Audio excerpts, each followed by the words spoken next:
Ini kebun sawit yang ada di Sajau bersama adik-adik PKL dari Universitas Borneo. Kita ajak untuk melihat perkebunan sawit yang ada di Desa Sajaupura. Inilah perkebunan sawit kita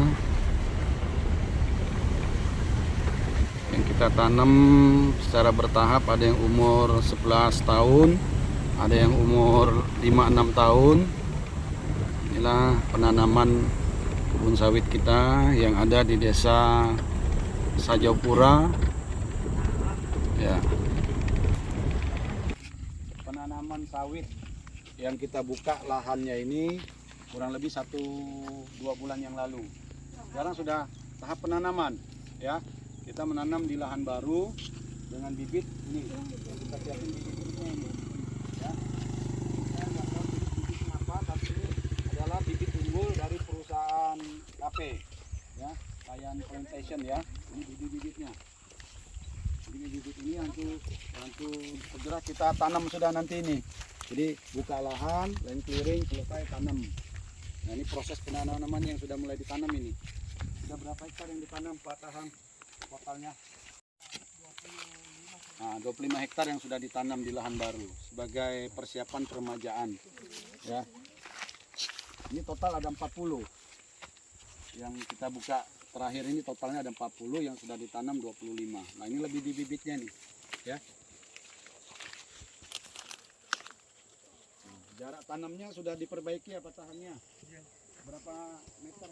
Ada 10 taruh agak jauh sudah kan? Jadi kita belajar pengalaman yang lalu, kita nanamnya terlalu dekat 8 sampai 9. Ternyata begitu ketemu daun pelepah sama pelepah rapat.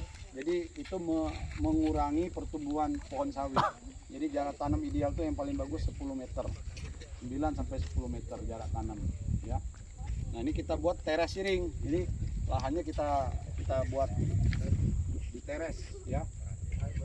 Supaya kalau di teres, waktu kita pupuk itu enggak larut buang ke anak sungai, tapi dia tertahan di lahan yang kita teres. Jadi pupuk itu enggak kemana-mana, ya. Nah, contohnya seperti itulah kita teres-teres itu kan, dibuat tingkat-tingkat gitu, ya. Kalian biar tahu proses berkebun sawit itu seperti ini. Memang tidak mudah karena mengeluarkan biaya yang cukup besar. Kalau kita 1-2 hektar aja mungkin manual, ya kan. Tapi kalau sudah luas begini, hutan-hutan besar begini harus di land clearing, dibersihin, ya. Baru kita bikin teres nanti untuk lokasi penanamannya. Nah, selain itu untuk jalan produksi harus ada jalan. Apa gunanya kebun subur besar tapi tidak bisa ngeluarin buah? Makanya harus dibuat sistem jalanan yang bagus supaya bisa kita angkut hasil produksi ke pinggir jalan, ya kan? Apalagi dengan medan yang begitu curam, kalau kita nggak buat jalan percuma. Kita nggak mungkin mau pikul buah sawit berat-berat begitu, digerobakin aja susah kalau nggak buat akses jalan. Lain kalau daerah tanah lahannya itu datar. Nah, karena berbukit-bukit kita harus menyesuaikan dengan kontur tanah untuk buat jalan. Tiap-tiap berapa hektar ada gang untuk jalan produksi, ya. Jalan primer, jalan sekunder harus ada kita buat, ya. Seperti itu cara kita berkebun. Dan ini bibit yang sudah kita tanam, nanti kalau sudah mulai tumbuh bagus kita rutin tiap 2-3 bulan dipupuk, ya. Pupuknya ada NPK, ada urea, ya, sesuai kebutuhan pohon sawit yang biasa makan unsur hara tinggi dia, ya. Nah, ini sudah proses penanaman semua. Kurang lebih ada 25 hektar yang sudah ditanam, ya. Nah, kalau yang kita lihat pertama tadi itu yang sudah umur 11 tahun, ada yang 12 tahun, ada yang umur 7 tahun. Yang terakhir tadi yang kita lewat dekat sini itu sudah umur 10 tahun. Nah, ini yang baru bulan ini kita mulai penanaman. 5-6 tahun nanti baru kita bisa nikmati hasilnya. Jadi selama 4-5 tahun kita rawat. Tahun ketiga dia belajar buah pasir.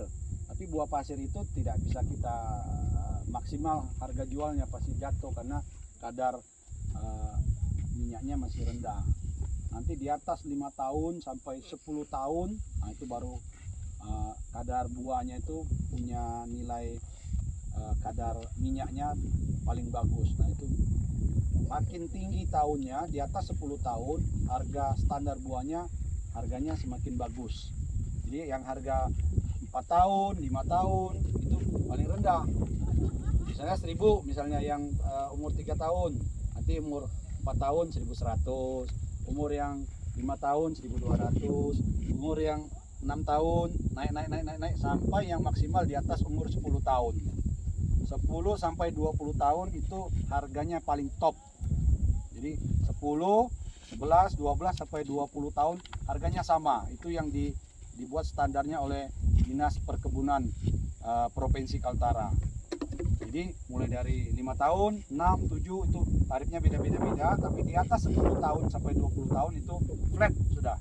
Paling tinggi di situ harga jual buah tandan segarnya, ya. Jadi seperti itu adik-adik. Ada pertanyaan? Mereka ini adalah adik-adik dari Universitas Borneo yang kebetulan mengadakan PKL di Peternakan Bulungan Mandiri Farm. Nah, sekaligus kita ajak juga untuk melihat sektor perkebunan sawit supaya ada bayangan, ada pengalaman. Oh, ternyata orang berkebun sawit itu seperti ini. Nah, ini kita ajak adik-adik 1 hari lah bertamasya jalan-jalan. Jadi nggak hanya di peternakan, tapi kita buat perkebunan sawit. Ya. Ada pertanyaan? Pak, kalau untuk pindah tanam umur sawit itu yang maksimal berapa bulan? Maksudnya? Buat pindah tanam umur yang kayak gini? Oh, ini di atas polybag, di dalam polybag sudah di atas umur 1 tahun. Ya, yang paling bagus di atas 1 tahun. Kenapa? Dia sudah kuat. Secara postur pohon sudah besar dan tidak mudah diserang oleh hama. Hamanya ada landak. Ya, kalau terlalu kecil itu dia punya batang umbutnya masih muda, itu gampang digerogoti dimakan sama landak. Tapi kalau yang sudah besar begini, lebih stabil, lebih tahan dari hama. Kemudian kalau dia sudah besar itu cepat untuk naiknya. Tapi kalau masih kecil lama sekali dia proses untuk menjadi batang besar. Ini yang sudah berumur 1 tahun ke atas. Ya. Nanti kalau yang sudah kita tanam ini paling nanti setengah tahun nanti dia sudah mulai daun-daun barunya udah keluar. Nah itu sudah mulai naik nanti. Dan 3 tahun ke depan kita sudah panen buah pasir. Ya, dari sekarang 3 tahun ke depan kita sudah panen buah pasir. Nah buah pasir itu masih tidak maksimal. Ya, nanti sudah 5 tahun ke atas baru buahnya bagus. Ya. Selanjutnya ada pertanyaan? Kita balik sebelah sini. Kalau untuk batas maksimal produksi tanaman sawit berapa kali? 20. Kalau lebih dari itu? Sudah mulai menurun. Jadi begini, pohon sawit umur 5 tahun itu buahnya sudah mulai stabil. 5, 6, 7, 8 sampai puncaknya di tahun ke-10. Ya. Tahun ke-10 buahnya paling top. Makanya standar yang dibuat oleh Dinas Perkebunan Provinsi, buah yang di atas 10 tahun sampai 20 tahun itu buah yang paling top. Karena di situ kernelnya kandungan minyaknya paling bagus. 10 sampai umur ke-20. Jadi ada 10 tahun ringnya dari mulai 10 sampai ke 20. 10 tahun inilah produktivitas buah sawit yang paling bagus. Makin dia tinggi, buahnya makin jarang. Makin jarang tapi buahnya tandannya besar. Satu tandan itu bisa sampai 50 kilo. Nah kalau dia masih 5 tahun, 6 tahun buahnya kecil-kecil. Paling 15-20 kilo. Tapi dia banyak sekeliling pohon ini. Tiap pelepah ada buah, ya kan? Nah, cuma dia kecil. Nah, tapi kalau dia makin besar, pohonnya sudah menjulang tinggi, buahnya makin jarang. Tapi beratnya sampai 50-60 kilo. Paling satu pohon itu ada 3-4 tandan saja. Sama aja sebenarnya, ya. Buahnya kecil-kecil, ya, atau buah besar jarang-jarang. Bobotnya yang kita cari waktu jual kan berat buah. Cuma ada risikonya kalau buahnya pohonnya tinggi, risikonya waktu manennya agak susah. Harus pakai joloan, ya kan? Nah, mengangkatnya juga kalau 50 kilo muat di mobil kan juga berat sekali. Nah itu ya resikonya seperti itu kalau nanam. Kalau sudah 20 tahun dia sudah, kita bisa survei lihat kalau seleksi, kalau dia buahnya memang sudah kurang ya sudah tebang cincang pakai bucket eskavator tuh, dihancurin, dicincang-cincang, biarin aja dia busuk di lahan jadi pupuk, kita tanam di antara pohon ke pohonnya itu untuk peremajaan gitu ya. Gimana, apalagi pertanyaannya? Tiap usaha kan itu Pak ada kegagalan pasti kan Pak. Kalau penyebab kegagalan di usaha kelapa sawit ini apa itu Pak biasanya? Saya mengamati dalam usaha perkebunan sawit ini nggak ada gagalnya.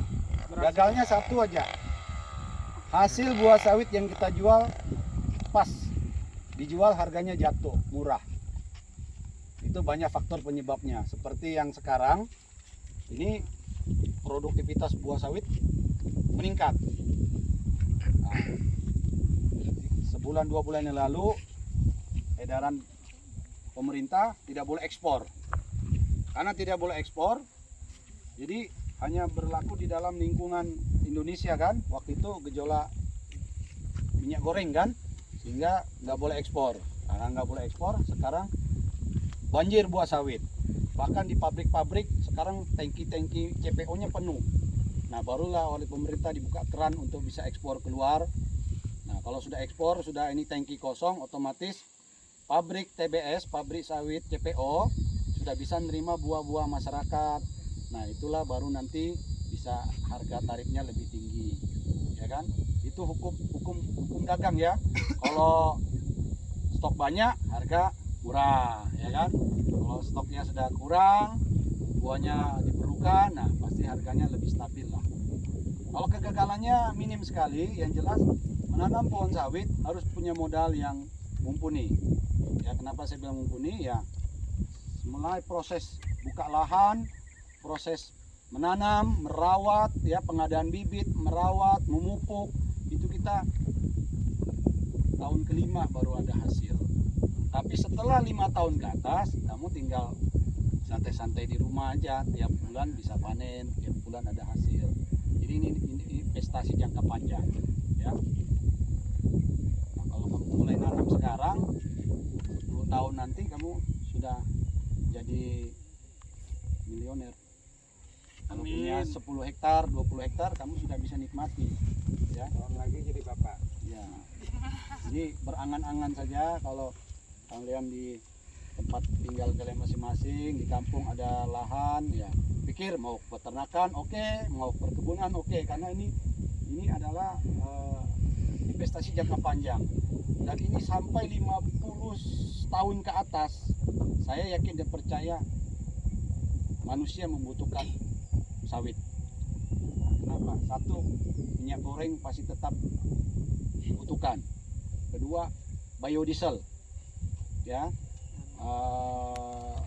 energi yang dari fosil lama-kelamaan akan habis. Ya, sedot minyak lama-lama di perut bumi minyak sudah nggak ada, kita beralih ke energi terbarukan dari pohon sawit. Sekarang sudah biodiesel keberapa nih? B40 ya. Bahkan nanti akan dibuat B100. Kalau B100 berarti semuanya pakai murni dari buah sawit. Ya, untuk biodiesel. Ya kan? Jadi ke depan masih menjanjikan sektor perkebunan sawit ini. Ya kalian berangan-angan lah, kalau di rumah di pekarangan ada 10 hektar punya orang tua, tanam sawit. Sebagiannya ditanam untuk ternak. Ya kan? Mungkin bisa dipadukan kebun sama peternakan kambing atau sapi. Kalian pagar, lepas saja. Ya kan? Saya akan bercita-cita ke depannya seperti itu, cuma belum dapat lahan yang datar. Kalau ada yang datar, kita seperti di Kalteng, integrated farming antara perkebunan sama peternakan sapi. Itu ribuan ekor itu di punyanya Rans di mana di Kalteng, Pangkalambun situ. PPU 10.000 ekor sapi dilepas di dalam kebun sawit. Jadi gulma-gulmanya semua dimakan sama sapi. Gitu ya. Apalagi pertanyaan? Ada lagi yang mau ditanyakan? Kalau kegagalannya sangat minim, yang penting ada keseriusan untuk berinvestasinya, punya modal tenaga, punya keseriusan, perkebunan sawit tidak ada mundurnya, dan penyakitnya juga sangat kurang. Ya. Hama waktu penanaman awal aja ada hama dari landak. Biasa tanam-tanam baru itu landak yang kita makan, dia punya umbut, akar-akar muda itu dimakan sama landak. Ya. Tapi kalau sudah besar, jarang lah. Paling musuhnya cuma babi aja. Kalau sudah berbuah, itu biasanya babi yang pergi ganggu buahnya. Ya, begitu.